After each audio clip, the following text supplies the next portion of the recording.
right, it's December 28th, 2025, and this is the last show of the year. Wanted to play this last week, but there wasn't enough time. But Paul Harvey read every year at Christmas time for decades. Every year he did it.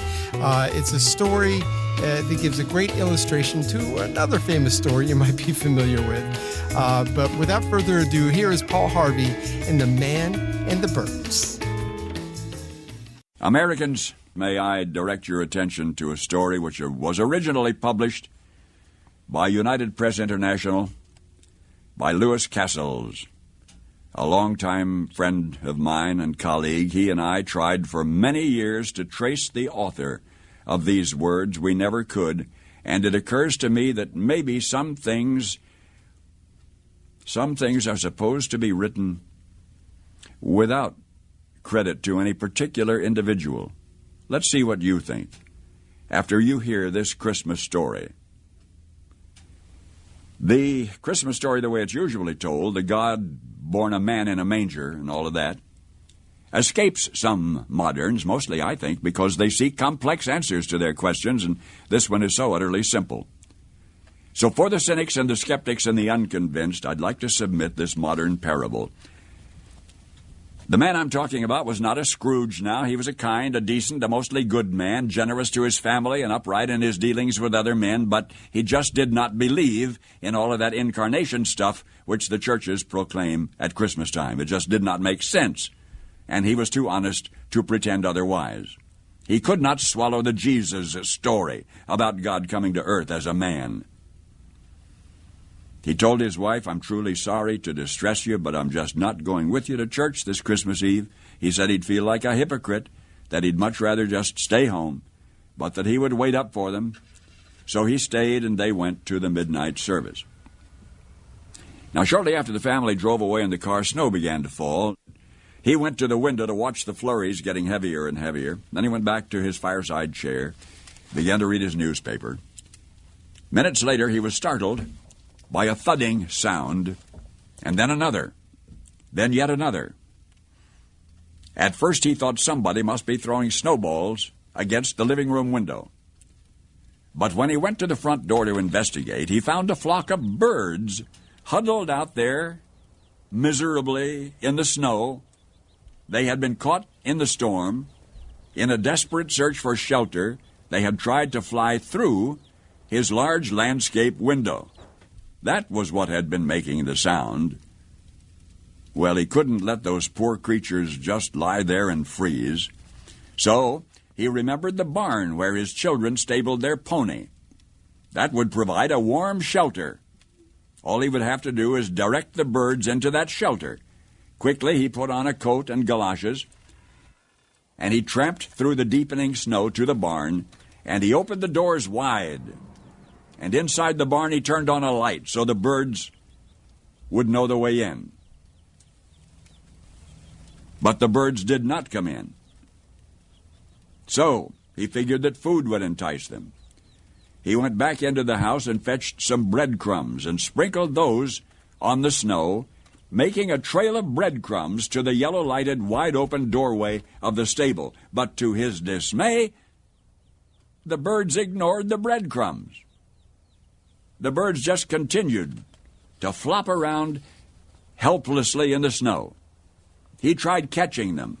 He could not. He tried shooing them into the barn by walking around them, waving his arms, but instead they scattered in every direction except into the warm, lighted barn. And that's when he realized that they were afraid of him. They were afraid of him. To him, he reasoned, "I'm a strange, terrifying creature. If only I could think of some way to let them know that they can trust me, that I'm not trying to hurt them but to help them. But how? Any move he made tended to frighten them and confuse them. They just would not follow. They would not be led or shooed because they feared him. And he thought to himself, if only I could be a bird now, if I could be a bird and mingle with them and speak their language and tell them not to be afraid, then I could show them the way to the safe, warm barn But I would have to be one of them, wouldn't I? So they could see and hear and understand. At that moment, the church bells began to ring. The sound reached his ears above the sounds of the wind, and he stood there listening to the bells. Adeste Fidelis. Listening to the bells, pealing the glad tidings of Christmas, and he sank to his knees in the snow. Paul Harvey, I hope for you and those you love, this will be a wonderfully Merry Christmas. Well, as you know, I love Paul Harvey, and what a great illustration of the greatest gift ever given to mankind, and that would be Jesus of Nazareth. Well, here's a radio show that Richard and I were a part of a couple of years ago. It was a blast to be a part of it. Again, lots of really creative, very talented people in this group that put this together. This first aired back in December 1950. This is My Friend Irma, and this episode is called The Best Christmas Ever. My Friend Irma is brought to you by Rave Home Permanent. You really do get a softer, shinier, more natural curl. Says Mary Martin, star of South Pacific. Mary Martin's the girl who's tried almost every home permanent there is. Take advantage of all her experience and get the softest, most natural, and prettiest wave you've ever had with Rave. And now, the VoiceOver Academy players and Rave Home Permanent presents My Friend Irma. Well, it's Christmas Eve and things are looking pretty festive at our little apartment at 8224 West 73rd Street in New York City. All was serene and quiet except for my roommate Irma Peterson, who was reading. It was the night before Christmas, and all through the house, not a creature was stirring. Oh, look, Jane, a mouse. No, don't get excited. It's lost. Probably looking for Professor Kropotkin's room. Oh, gee, Jane, I've never been so happy on Christmas Eve, and that's because I have such wonderful friends. You and your new boyfriend, Steve, Mrs. O'Reilly, Professor Kropotkin, and of course, Al. Oh, yes, by all means, Al. Of course, I can't really consider Al a friend because someday I'm going to marry him. That's logical. Oh, Jane, you don't know what it means to have a few good friends you can count on, especially on Christmas Eve when you'd like to be with your family. But mine lives over 1,500 miles from here. Irma, you never say much about your family. Oh, Jane, there isn't much to say. They're just an average family, just like me. Perfectly normal people. For instance, there's Bertha Peterson, my younger sister. She's not as old as I am. It figures. Oh, and then there's my brother, Ernie Peterson. He's engaged to be married, of course. Of course. What about your parents? Oh, I miss them the most. They were just like a mother and father to me. You know, that happens in most families, Irma.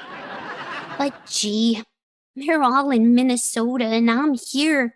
But I'm not lonesome because I'm surrounded by good friends. And Jane, I really appreciate them. That's why I'm giving a Christmas Eve surprise party tonight for you, Steve, Professor Kropotkin, Mrs. O'Reilly, and Al. Tonight? Oh, Irma, honey, I don't know how to tell you. Tell me what? Well, dear, excuse me, honey. Hello? Oh, hello, Steve. What? Yes, I know it's formal. No, I've never been to the Copacabana. Yes, I'm terribly excited. It'll be our first Christmas Eve together since we were kids. I'll be ready. Goodbye, dear. Jane, You mean you're going out tonight with Steve? Well, what about my Christmas Eve party? But honey, you didn't say anything about it, and Steve invited me to a Christmas party at the Copacabana. I'd hate to miss it. All of his friends from show business will be there. Well, this is Christmas Eve, and I thought tonight we'd be together. Christmas Eve isn't like other holidays, you know. I realize that, honey, but I could understand it if it was Independence Day. Then we wouldn't have to be together. We could be independent. oh, Irma, I'm terribly sorry, but there's nothing I can do about it. Steve asked me last week. Anyway, my not being here shouldn't spoil your party. You'll still have Professor Kropotkin, Mrs. O'Reilly, and Al. I understand, Jane. I still have the others. Sure. Come in. It's only me, Professor Kropotkin. How are my two little Christmas trees, huh? One fully grown and one a little sapling. Why, Professor? Oh, excuse me, it's a little Yuletide joke is all. By the way, girls, Merry Christmas to you both. Merry Christmas to you, too. Merry Christmas, Professor. I hope you'll excuse me for coming down. I don't mean to interrupt, but I wasn't feeling so good. And when I don't feel so good, I rush out of my room as fast as I can. Why? I wouldn't be caught dead in that place. Well, girls, do you realize tonight's Christmas Eve? Yes, and just look at that blanket of snow outside. Isn't it lovely? Well, it's a matter of opinion. If Mrs. O'Reilly doesn't put glass back in windows, not only will I have a blanket of snow, but I'll have carpet of same material. Irma, you'd better ask the professor about this evening before it's too late. Oh, yes. Professor, will you come to my Christmas Eve party tonight? Tonight? Oh, Irma, I'm so sorry. You mean you can't come either? Well, it can't be helped, Irma. Tonight, I'm playing my fiddle at the Gypsy Tea Room. I've been practicing all day. Oh, that's terrible. I know, but they pay me for it. First Jane disappoints me, and now you. Oh, look, honey, the professor can't help it. He's got to earn a living, and after all, you'll still have Mrs. O'Reilly and maybe the Martins upstairs, and of course, there's Al. Cheer up. 'Tis the season to be jolly, right? This will still be the best Christmas Eve ever. Come in. Hello, everybody. Merry Christmas. The same to you, Mrs. O'Reilly. Merry Christmas. Say, Mrs. O'Reilly, that's a beautiful wreath you've got on your door downstairs. Yeah, but that sign in the middle of it. Oh, you don't like it? Merry Christmas, lots of cheer. Remember the landlady, or you'll freeze next year. To me, it's not a sentimental thought. Mrs. O'Reilly, I'm giving a big surprise Christmas Eve party tonight for you and Al. Will you come? Tonight? Oh, Irma, darling, I'm so sorry. You mean you're busy too? Yes, the Martins have invited me to go to Jersey with them. And since they owe me 4 months back rent, I can't afford to let them get on the train by themselves. Oh, this is just awful. First Jane turns me down, then the professor, and now you. Maybe next year, Irma. Well, I've got to go, dearie. I've got to give myself a rap on permanent before I catch the train. And Merry Christmas and goodbye. Oh, Jane. Oh, sweetie, now stop crying. You should have told us about your party earlier. And besides, you bought some food, didn't you? Like cookies? What do you mean? Of course I bought some food. Then Al will show up. I'll guarantee it. Oh, speaking of food, I think I'll go up to my room and have dinner. Are you cooking, Professor? No, it's just I take one look at that dump and I sit down and eat my heart out. Well, Merry Christmas, girls. And I'm so sorry, Irma. Oh, honey, I'm so sorry things turned out this way for you. Well, that's all right, Jane. At least I found out who my friends are. I'm going to take a shower. Sweetie, why don't you take a hot bath? No, if I get in that much water and think of who my friends are, I'm liable to drown myself. Come in.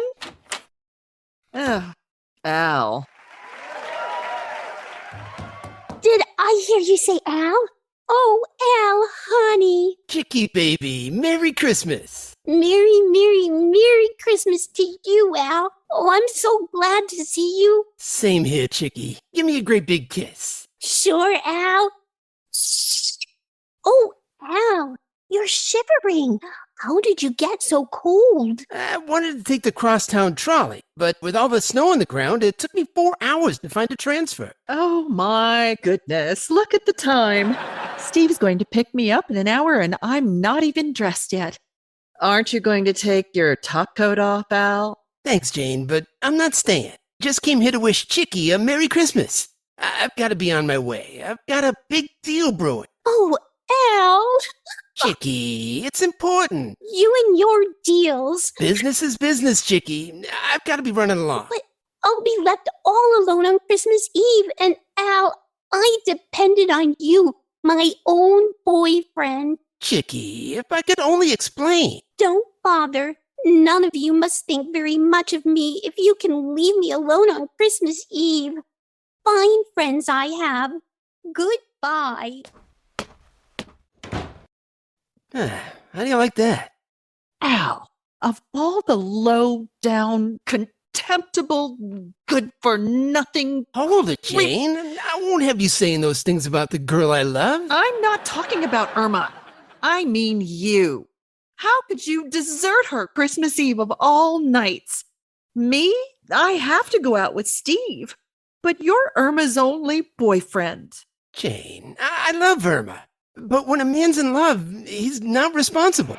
He may do strange things that he'd never do in his right mind. What are you talking about? Well, I went and got a job, like I promised. You got a job? Al, have you been drinking? I knew it would shock you, but I want to make a little dough and buy Chicky a present. A present? What kind of present? She wants one of those toasters that pops the bread up.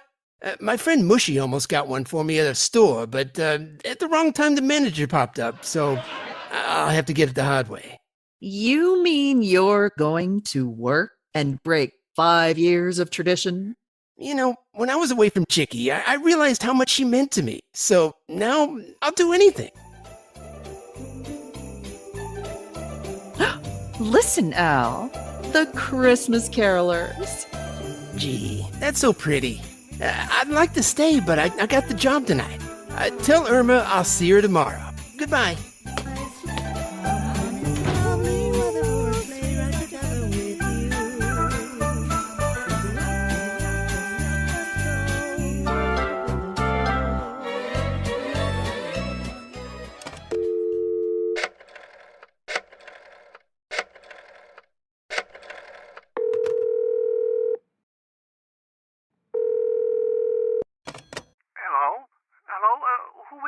It's me, Steve. Jane. Jane?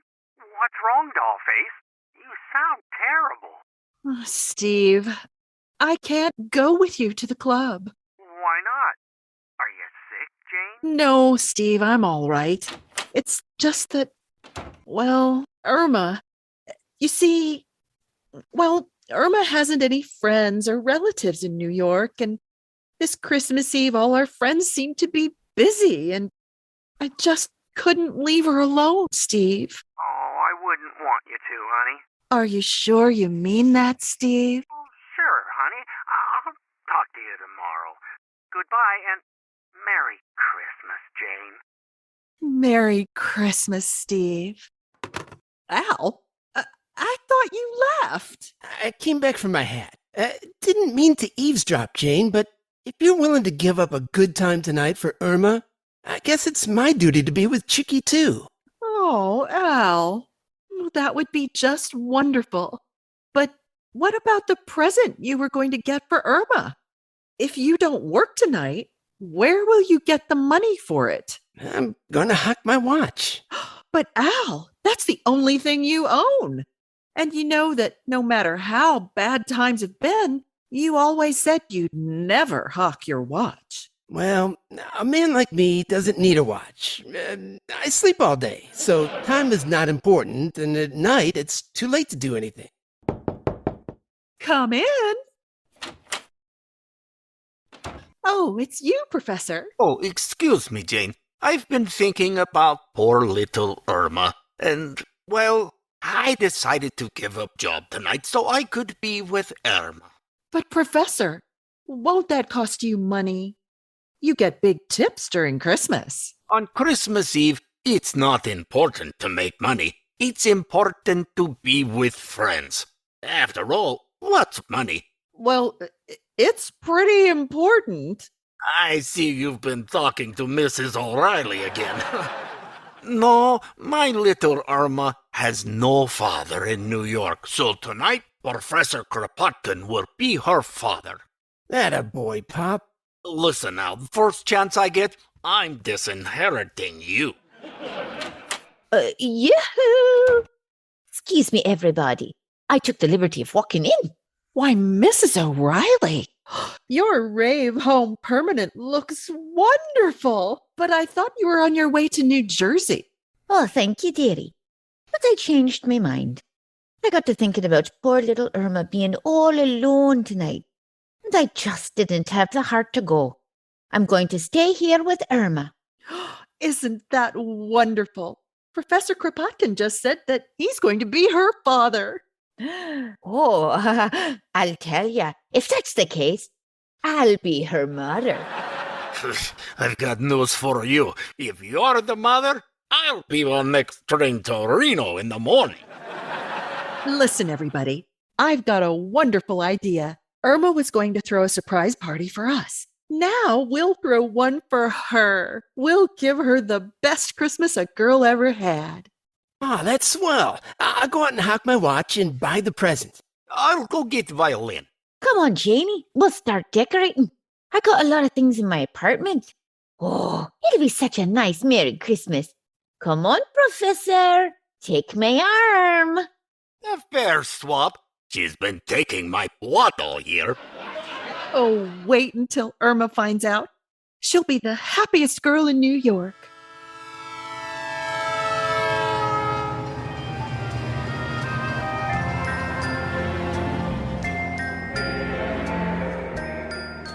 Next. Where to, miss? Please, ma'am, what is the fare to Minneapolis? Oh, $58 round trip. $58? I only have 6. Where can I go for $6? $6. Let me see. How about Niagara Falls? Oh, I couldn't go to Niagara Falls. I'm not even married. I'll find some other place to go. Merry Christmas.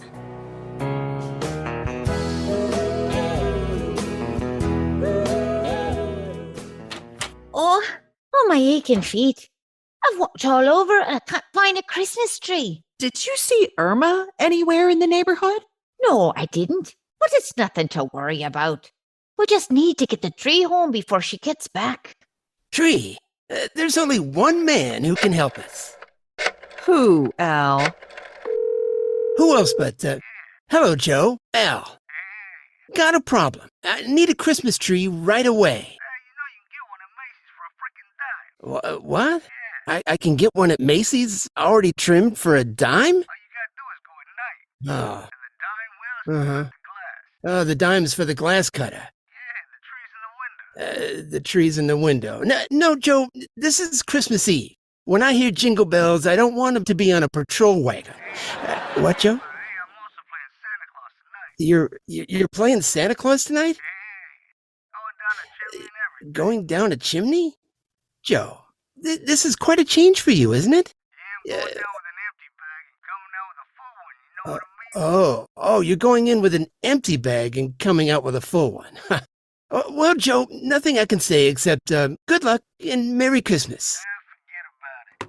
Oh, Al, what are we going to do? It's getting so late, and it's getting chilly, and that must be Irma. Let's surprise her. Stand over there. Let's put out all the lights and give her a big kiss. Come in. Merry Christmas, honey. Mwah. Here's one for me. Oh, for pity's sakes, will someone please put on lights? It's only me. I've barely been accosted by Mrs. O'Reilly. We thought you were Irma, but we're not quite ready for her. We still need a tree. I know this is a little unusual, but how about we buy one? Nice gesture, Crop. We'll wait here for you. Oh, Professor, you don't have to. Oh, it's my pleasure, Jane. I saw several just down the way. Anything for my little Malishka, huh? I'll have one in a few minutes. Be right back. And I'll get the cake out of the oven. And I'll tell you when it's right.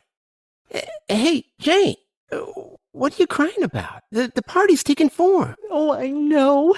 And it's so wonderful having everyone pitch in. The professor's getting a tree and all of you giving up things. Oh, this is the most wonderful Christmas I've ever had. It's beginning to look a lot like Christmas. Everywhere you go.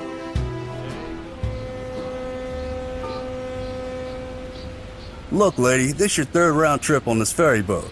Ain't you got a home? Ain't you got any friends? No. Well, take my advice. Make some. All right. I'll try.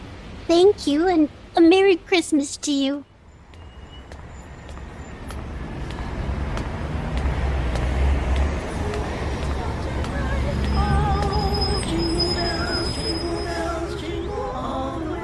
Sleigh! Hold it, folks. Look, lady, as choir director of the Ladies Auxiliary, we're Christmas carolers. We don't do this for a living, but we enjoy it. And we rehearse a great deal. We don't mind you joining us, but we like to have the sleigh come after the horse. Well, I'm sorry. Okay, folks, let's do it again. Jingle bells, jingle all the way. Oh, what fun it is to ride. When the horse comes after the sleigh. Oh, look, lady, would you mind running along? Oh, all right. I was just lonely. Merry Christmas. Oh, jingle bells, jingle all the way. Pardon me, lady. Have you a dime for a cup of coffee? Yes, poor man. And a Merry Christmas. Maybe you ought to have another dime for a donut. Oh, thank you. Oh, dear. I don't have any change. Would you like me to break that 5 for you? If you don't mind. Are you all alone in New York, too? Oh, yes. How about you? I'm from Minnesota. Minnesota. How well I know that place. You know, you look very familiar. I do? My name's Peterson. Of course. You're Peterson's little daughter. My father's name is George. Let me think. Peterson. Say, that must be George Peterson. How did you know? Why, I remember you used to live in, Minneapolis. Let me see. George Peterson, Minneapolis. That's the place. Never forget a man. Wow, it's so nice to meet old friends, especially when you're lonely. You can keep the $5, sir. Oh, thank you. But this is only a loan. I'll return it the next time I see your father. Good old Fred Petersburg in Wisconsin. Goodbye. Well, no, it's Peterson in Minnesota. Oh, well. Have a Merry Christmas anyway.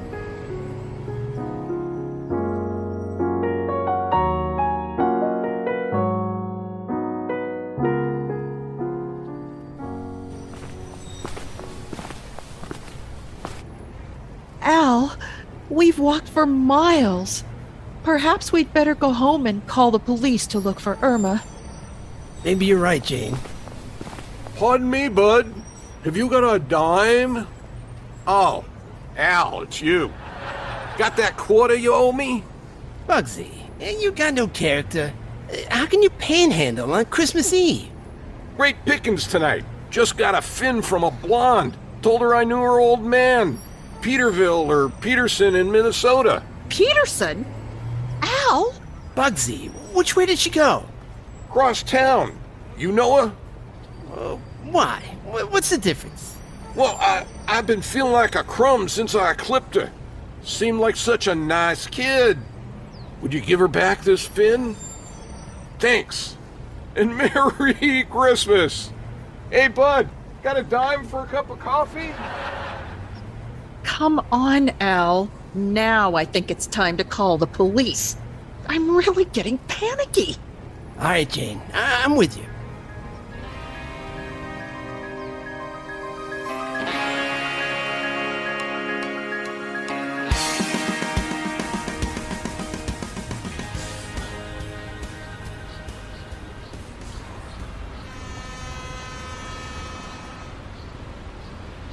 Look here, miss. I've seen the picture Mildred Pierce. Now, you're gonna need to get off this bridge. I was just looking at the water, Mr. Watchman. Look, miss, don't look down there. Everything that's beautiful is up here. It's Christmas Eve, you know. Yes, I know. And I'm so lonely. Oh, I get it. You're all alone, huh? Yes, Any friends? yes, but my closest friends are far away. Oh, now don't cry, honey. You're coming home with me. We haven't got much, but we're happy to share it.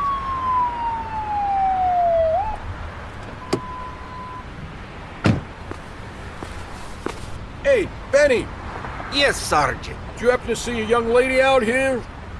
Say, you, over there, what's your name? Irma Peterson. That's all we want to know. Come along, sister. I didn't do it. I didn't do it. Didn't do what? I don't know, but my boyfriend always says to say you didn't do it.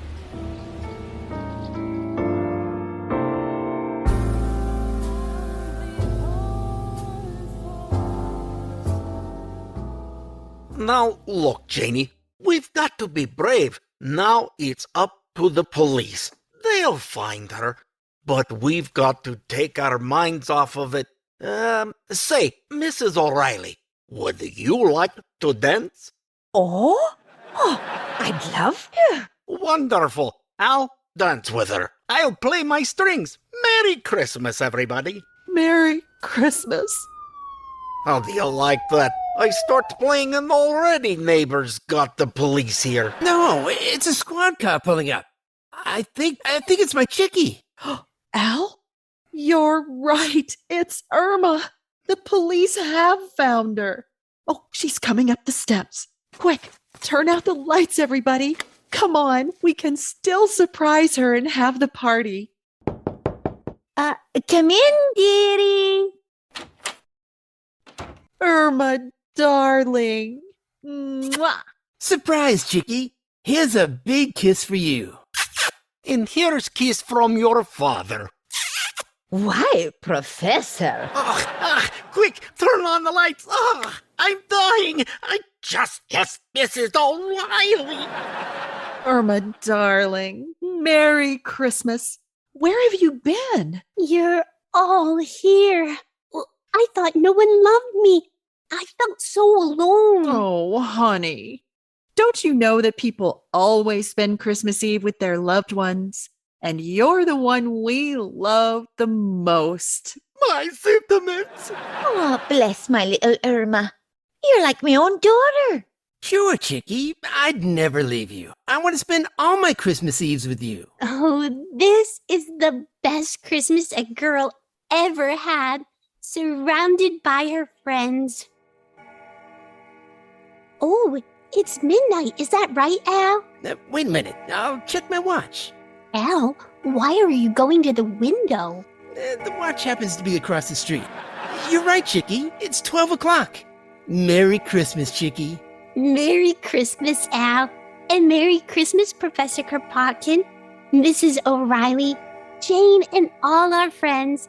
Merry Christmas. And as for me, my sentiments are the same as those of my friend Irma. What's really the hardest, trickiest part of your home permanent? Isn't it curling those short ends around your forehead and neck? Now, at last, that problem's licked. Yes, by an amazing little curler that's utterly different from any you've ever seen. It's the new Mary Martin Shortcut Curler.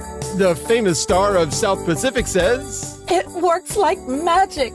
Grips short ends, hugs them fast through every step of your rave home permanent. It's wonderful. Get your shortcut curlers now. This offer's made for a limited time only. Ask at your favorite drug or cosmetic counter for the special pack. 12 Mary Martin Shortcut Curlers, plus a rave home permanent refill.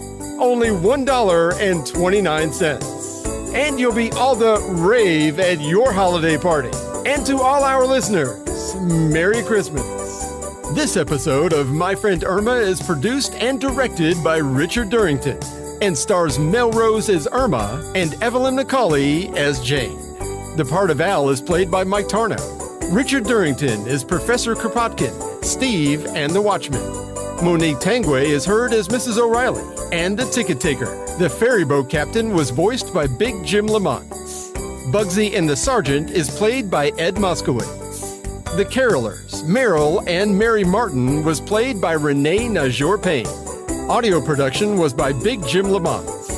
I'm your announcer, Mike Tarnow, for the Voice Over Academy players, wishing all of you, from all of us, a very Merry Christmas.